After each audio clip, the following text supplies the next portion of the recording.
નમસ્કાર, S1 news India તરફથી હું ભક્તિ લાલવાની આપનું સ્વાગત કરું છું। લોકોના ટેક્સના પૈસા પાણીમાં। કસ્તુરબા સેવા આશ્રમમાં પરવાનગી વિનાની પાણીની લાઈન દૂર કરો, કલેક્ટરનો હુકમ।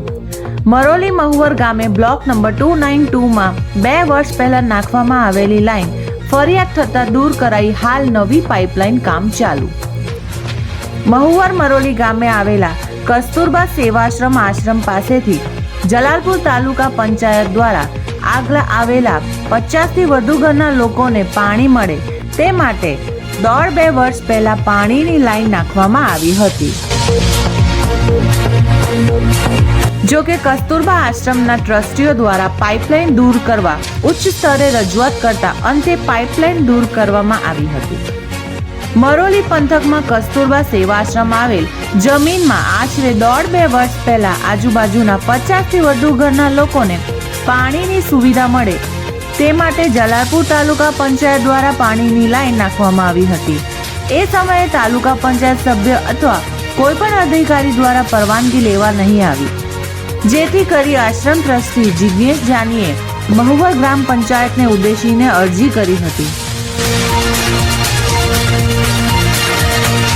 પરંતુ મહુવર ગ્રામ પંચાયત દ્વારા કોઈ પણ નિર્ણય નહીં આવતા આશ્રમ ટ્રસ્ટી દ્વારા ઉચ્ચ અધિકારી ફરિયાદ કરવામાં આવી હતી।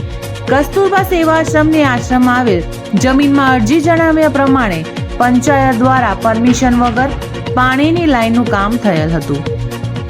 કસ્તુરબા સેવાશ્રમ મરોલી સંસ્થા દ્વારા શિક્ષણ, આરોગ્ય, રોજગારીલક્ષી પ્રવૃત્તિ 1930થી કરતી આવી છે। આશ્રમ માલિકીના બ્લોક નંબર 292 મહુવરની જમીનમાં પરમિશન વગર પાણીની લાઈન નાખવાનું કામ પંચાયત દ્વારા દૂર કરવામાં આવે તેમ જણાવ્યું હતું। આ બાબત પંચાયતના હાથમાં ન હોય, ટ્રસ્ટીઓને યોગ્ય જવાબ ન મળતા તેઓએ ઉચ્ચ સ્તરે જાણ કરી હતી।